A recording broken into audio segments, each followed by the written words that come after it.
Dis Vincent, il faut que tu m'aides. J'ai du mal à courir en ce moment, j'ai mal au tendon d'Achille. Je pense que c'est une tendinopathie. Je suis allée chez le dentiste, j'ai soigné mes caries, ça va pas mieux. C'est pas normal, ça, si?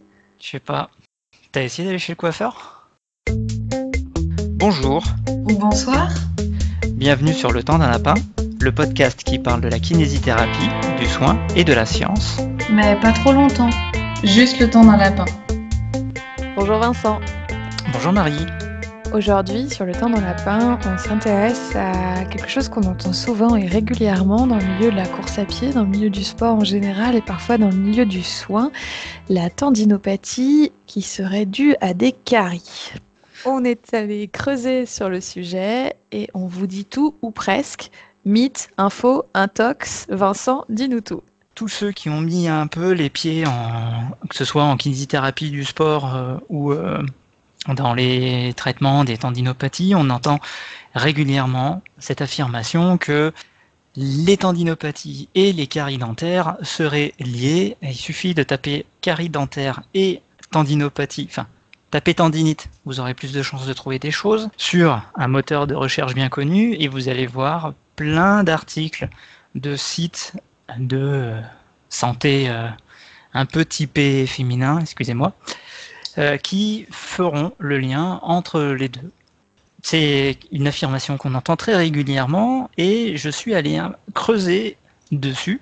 Je me souviens, une fois, Blaise Dubois vient à Grenoble pour faire une formation et puis il y avait une conférence associée sur les mythes autour de la course à pied. Blaise Dubois, c'est le responsable de la clinique du coureur, c'est ça, on est d'accord? Oui.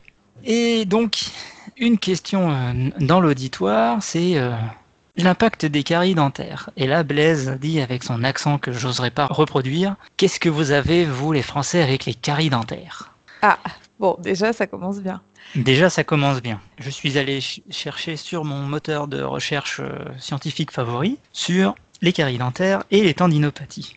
Du coup, toi, tu as mis tendinopathie ou tendinite? Parce qu'on pourrait peut-être rappeler que le mot tendinite, c'est quelque chose qui représente une réalité pratiquement inexistante. Je suis sur un moteur de recherche scientifique, Ouais, donc je suis allé rechercher en anglais, et avec le terme tendinopathie, qui est celui qui est le plus communément repris dans la littérature scientifique internationale. Et le moins qu'on puisse dire, c'est que le contenu est très pauvre dessus, puisque d'accord. on ne trouve quasiment aucune étude qui fait le lien entre les deux. On en trouve vraiment très très peu. Le moteur de recherche me donne 59 résultats, ce qui est ridicule, et l'énorme majorité ne parle que des caries dentaires et ne fait pas de rapport avec une quelconque atteinte tendineuse. D'accord. Donc déjà là, ça s'annonçait être compliqué. Mais j'ai quand même relevé 4 références principales, Oui, 4 qui m'ont paru être assez intéressantes. 2 articles de Kibgen, j'espère que je ne détruis pas trop le nom, l'un publié en 2014 et l'autre en 2016. Alors c'est 2 articles qui sont en français en plus, hein, c'est publié dans des revues francophones. Le premier waouh, c'est Impact de l'hygiène bucco-dentaire dans le sport, c'est une revue de la littérature. Et le deuxième c'est une étude qui s'appelle Relation entre hygiène bucco-dentaire et tendinopathie chez le sportif. d'accord. Dans la première, donc la revue de la littérature, qui a très probablement servi de travail préliminaire à la deuxième, ils identifient surtout que les facteurs de risque de tendinopathie et de problèmes bucco-dentaires chez le sportif sont relativement les mêmes. C'est-à-dire une diminution de l'état de santé général, l'environnement social et des facteurs de risque tels que le tabac ou le stress. D'accord. Et donc ils constatent que on dirait que chez le sportif, et même dans la population générale, il y a une relation entre tous ces facteurs et la survenue des troubles bucco-dentaires ou des tendinopathies. Mais ils n'établissent pas de lien réellement. D'accord. Dans la deuxième étude de Kibgen, donc, ils ont réuni 52 sujets sportifs de haut niveau. Ils en ont 32 qui sont sains, entre guillemets. Donc sains, c'est-à-dire qu'ils ne présentent pas d'atteinte tendineuse, et 20 qui présentent ce qu'ils appellent des tendinopathies microtraumatiques sans définir de quoi il s'agit. Et ils ont constaté que chez les sujets présentant des tendinopathies microtraumatiques, les troubles buccaux étaient plus présents. Alors, parmi ces troubles buccaux, ils relèvent de la plaque dentaire, ils relèvent des caries dentaires, ils relèvent quelques menues infections. D'accord. Déjà, je pense qu'on peut émettre un avis un peu critique dessus, hein, la taille de l'échantillon qui est quand même relativement faible. C'est pas une revue avec relecture par les pairs. La définition de la tendinopathie microtraumatique, elle est quand même relativement floue, inexistante. Donc, On ne sait pas du tout en fait de quoi ils se plaignent, s'ils se plaignent, à quel point ils ont mal, quel examen a permis de définir la tendinopathie, on ne sait rien en fait là-dessus. ils ont des tendinopathies. Point barre. Oui, ben, moi aussi j'ai une tendinopathie à ce stade-là. Et peut-être. Ouais, et tu as peut-être aussi des problèmes dentaires. Attention. Donc, voilà, ces deux travaux de Kipgen apportent quelques informations sans vraiment établir le lien. Du coup, j'ai trouvé une autre publication, alors celle-là dans le BMJ, donc on est sur quelque chose d'un peu plus intéressant en termes de qualité de revue, qui date de 2014 par Ashley et ses collaborateurs, qui s'appelle Oral Health of Elite Athletes and Association with Performance, a Systematic Review. Donc, santé bucco-dentaire des athlètes de haut niveau et association avec la performance, une revue de la littérature. D'accord, donc encore une étude assez solide pour le coup, hein. Là, ils reprennent toute la littérature disponible sur le sujet, ils analysent tout et ils essayent de voir s'ils peuvent en tirer des conclusions. Tout à Est-ce fait. qu'ils ont trouvé, eux, beaucoup de littérature du coup? Alors, ils ont trouvé pas mal de littérature, mais de qualité médiocre à très moyenne. Pour changer. Voilà. Sur ce type de sujet, c'est assez peu étonnant, hein. Le sport de haut niveau en 2014 n'était pas forcément propice à la production d'études de haut niveau. C'est en train de... Ça s'est modifié à partir de cette époque-là à peu près. Ah ouais? En Je savais pas. 2010, on a commencé à avoir des trucs un peu plus carrés. La revue, elle est plus ancienne, hein, puisqu'ils ont des publications des années 60. D'accord. Donc, déjà, je ne sais pas si vous vous rappelez ce que je disais des revues d'articles caca. Oh, Vincent. En tous les cas, ils annoncent dans leurs résultats que le lien entre les tendinopathies et les caries dentaires est anecdotique. C'est-à-dire Anecdotique. Il y a quelques études de cas qui y font référence, mais il n'y a pas d'étude de qualité qui a étudié une plus grande prévalence des tendinopathies chez les gens qui ont des caries. D'accord, ça veut dire qu'en gros, à un moment ou un autre, ils ont trouvé qu'un athlète qui avait une tendinopathie avait aussi une carie, mais ils n'ont pas pris tous les athlètes pour voir qui avait des caries, qui avait des tendinopathies, et faire le lien entre tous, quoi. Voilà, ça on va en parler dans fortuné. la prochaine référence. Donc cet article du BMJ, qui élude presque l'origine dentaire, hein, de la tendinopathie, affirme par contre que la santé buccale et la performance des athlètes sont liées. Ah, quand même. Oh mon Dieu. Mais ça fait peur. Alors, qu'est-ce qui leur permet d'affirmer ça? Et ils ajoutent que la santé bucco-dentaire des sportifs de haut niveau est plutôt mauvaise. D'accord.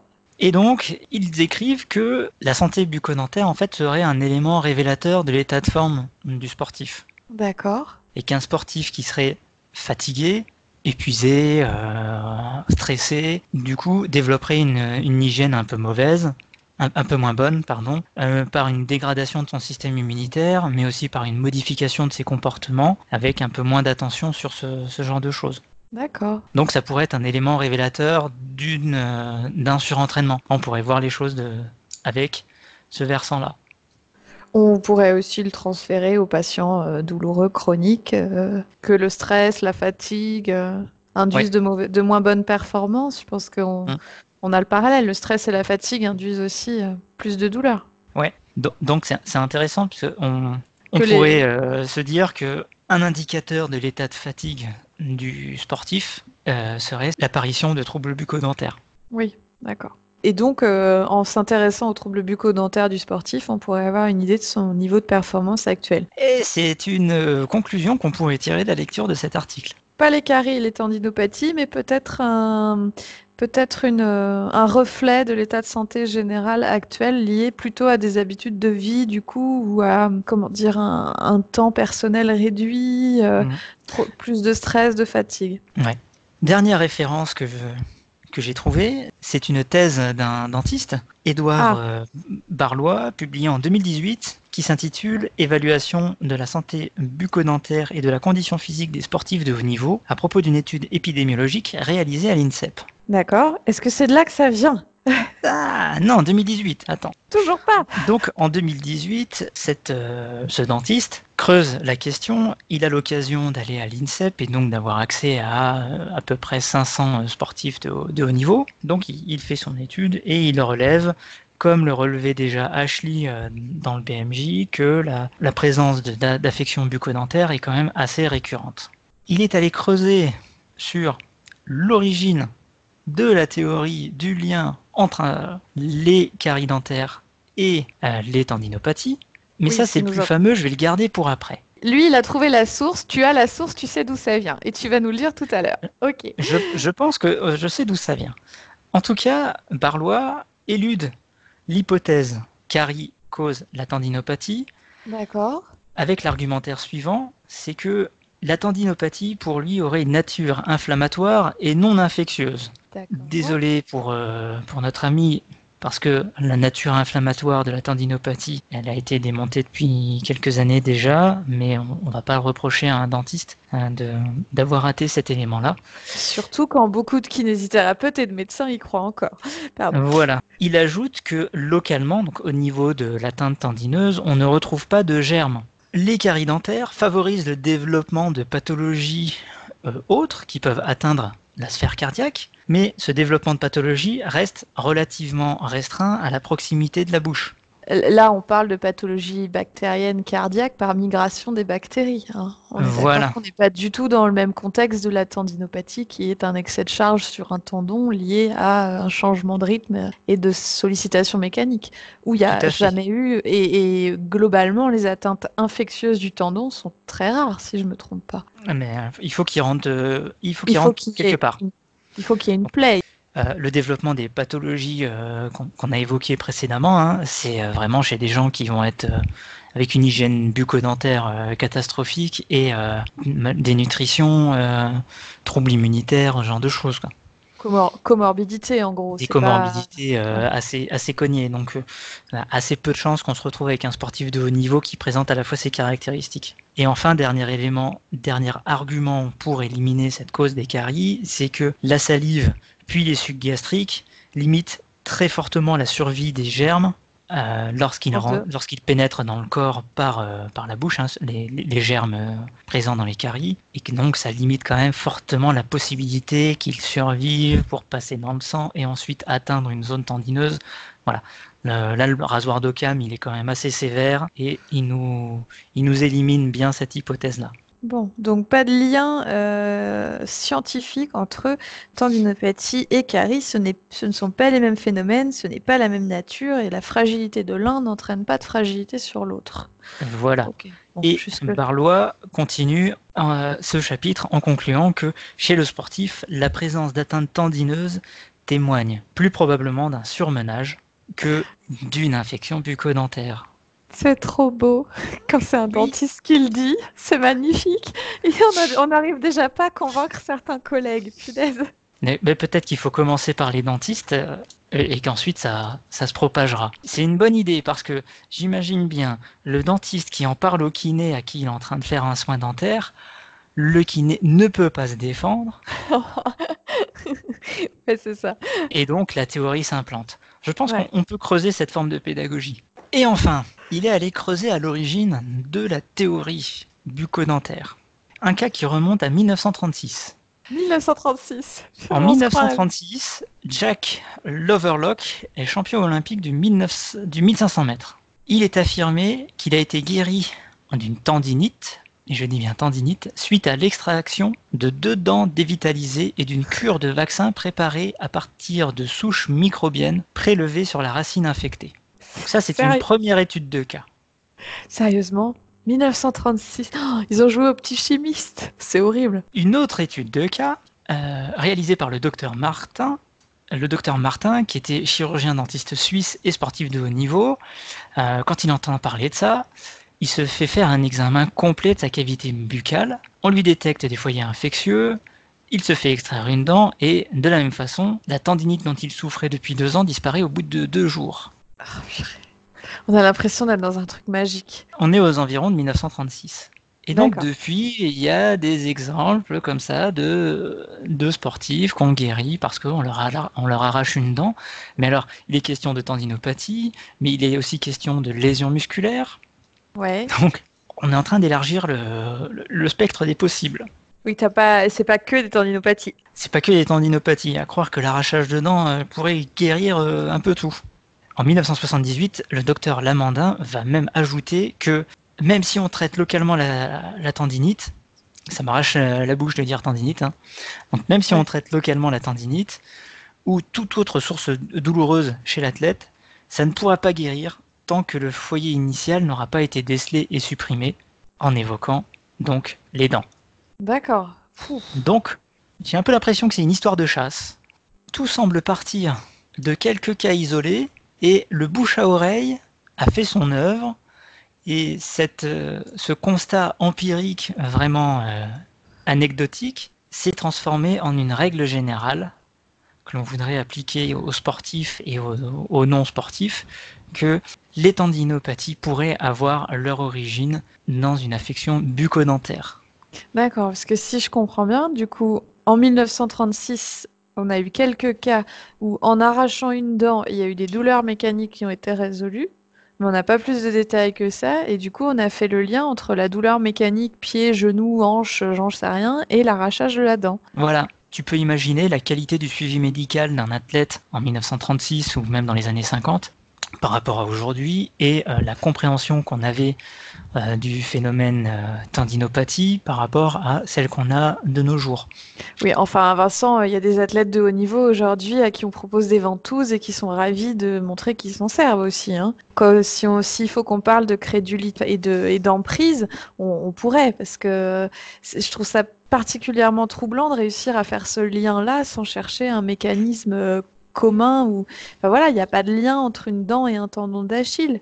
Anatomiquement parlant, ne serait-ce que ça. De réussir à pas creuser plus loin et à se dire ah bah tiens, on lui a enlevé une dent, il a plus mal, c'était la dent le problème. Je veux dire, ça pourrait être une découverte majeure, ça se creuse. Mais Ah, lancer un mythe sur rien, c'est troublant, je trouve. oui, Enfin, je sais absolument. pas si- Oui, tu as bien décrit hein, le milieu du sport. C'est un milieu assez particulier et surtout dans le milieu intermédiaire. Quand tu es au très haut niveau dans une fédération qui a de l'argent, le risque est relativement limité. Mais encore une Ah ouais. fois, je vais nuancer mon propos. Je me souviens en formation de kiné du sport, on avait fait un atelier sur le dopage et on avait pu rencontrer Marie-Laure Brunet qui est une ancienne biathlète qui a été médaillée aux Jeux Olympiques de 2010 et qui nous expliquait que dans le milieu du sport professionnel ou semi-pro, mais dans des fédérations qui n'ont pas des millions d'euros de budget, les athlètes se passent leurs petits trucs entre eux. D'accord. C'est-à-dire, tiens, ça fait quelque temps que j'ai éliminé cet aliment de mes repas et j'ai éliminé les douleurs ou je suis plus performant. Et c'est un élément qui m'avait été aussi donné par une nutritionniste qui intervient auprès de la Fédération française de ski. Elle fait remonter les mêmes problèmes. C'est-à-dire que à ce niveau-là, les athlètes discutent entre eux, testent des trucs, sans faire remonter ces éléments au staff médical, et ça n'arrive aux oreilles de ce staff qu'une fois qu'il y a des carences qui sont installées ou qu'il y a des problèmes gastriques et intestinaux et digestifs qui sont rentrés en ligne de compte. Enfin, ça me fait penser à ça.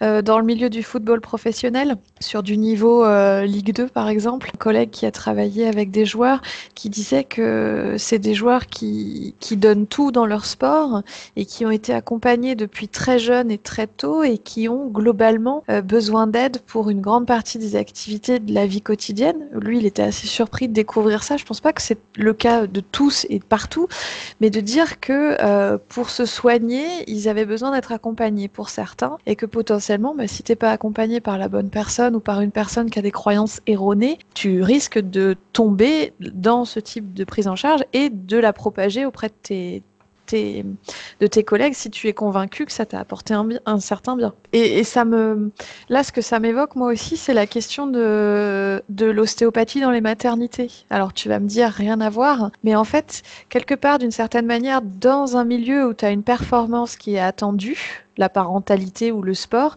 quand on te dit vous pourriez faire ça, ça pourrait vous apporter quelque chose de plus, comme il y a une possibilité que ça améliore ta performance, pourquoi tu irais bouder, tu vois, je veux dire, les sportifs peuvent dire potentiellement, bah, si ça peut faire quelque chose, je vais y aller. Et il y a une espèce de négation des effets négatifs, des effets indésirables potentiels, mais l'idée que je vais pas me priver de ça si ça peut m'aider, même si c'est anatomiquement aberrant. Encore pour ça encore faut-il avoir les compétences pour l'évaluer. Et puis, si c'est validé par une partie de la population générale. Oui, et on retrouve encore une fois ça dans le sport de haut niveau, puisque on revoit les images de Michael Phelps aux derniers Jeux Olympiques, avec ses traces de ventouse sur les épaules. Oui.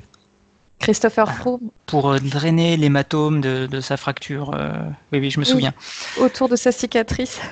Et puis, plus anciennement, c'était au JO de Pékin, où là, ça a été la foire au K-taping, hein, ces petites bandes adhésives de couleurs censées améliorer la performance, diminuer les douleurs musculaires en fonction de leur couleur et de la façon dont on les applique. Qu'est-ce qu'on a encore ? On a la cryothérapie corps entier qui nous est encore vendue de cette façon-là. On le reçoit au moins une fois par mois dans nos boîtes mail, la Técart thérapie, utilisée par telle équipe de foot ou équipe de hand.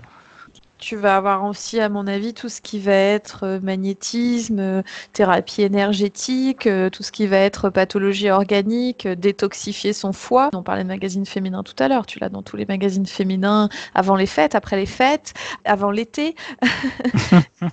Entre les fêtes et l'été. Tout le temps, de toute façon, tout le temps. Le jeûne intermittent. Les randonnées jeûnes, j'ai découvert ça avec une patiente dernièrement. Les fameux régimes aussi pour supporter la chimiothérapie, l'auriculothérapie pour les nausées de la chimiothérapie. Parce qu'on ne sait jamais et parce qu'on regretterait de ne pas l'avoir fait. Et je pense que ce parallèle-là, il est pareil avec les enfants. Si mon enfant mange pas bien, c'est que j'aurais dû aller chez l'ostéo. Et si ma performance est ratée, c'est que j'ai pas mis toutes les chances de mon côté en consultant tel ou tel professionnel. Oui, tu veux dire que la détresse que peuvent avoir les patients suspend leur incrédulité. Tu deviens crédule dans la détresse, oui. Et je pense que c'est pareil au niveau du sport de haut niveau. Parce que, il suffit qu'un mec qui gagne une médaille te dise qu'il s'est fait enlever une dent la veille ou qu'il avait une carie 3 jours avant et ça va se propager comme une traînée de poudre. Les médias adorent ce genre d'histoire. Les gens adorent ce genre d'histoire. Ça limite la possibilité d'utilisation à 32 compètes. Donc là, on s'est un petit peu étalé sur toutes les nouvelles thérapies à la mode.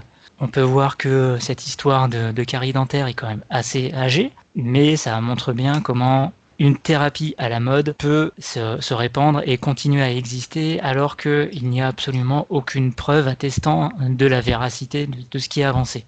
Oui, et que ça dure dans le temps.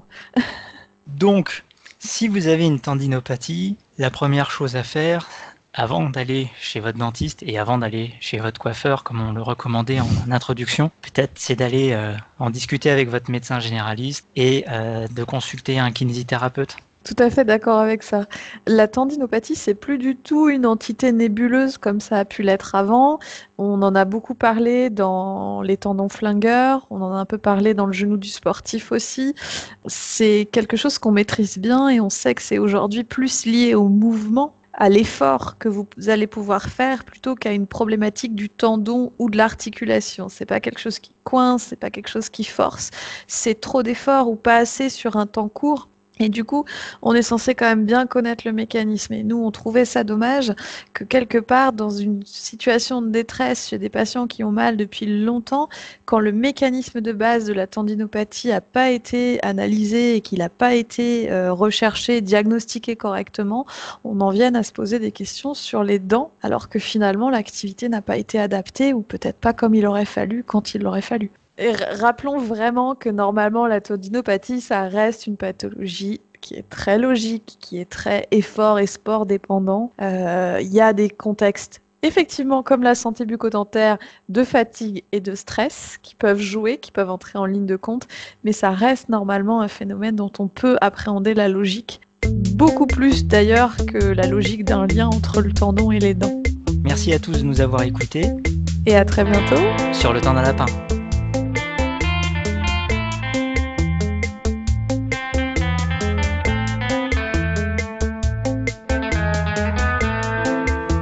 Vincent, t'as eu tort, hein. Le coiffeur, ça marche pas, j'ai toujours mal aux pieds. Ah, mince, mais j'étais persuadé. Écoute, j'ai une idée. Tu vas acheter un oreiller ergonomique.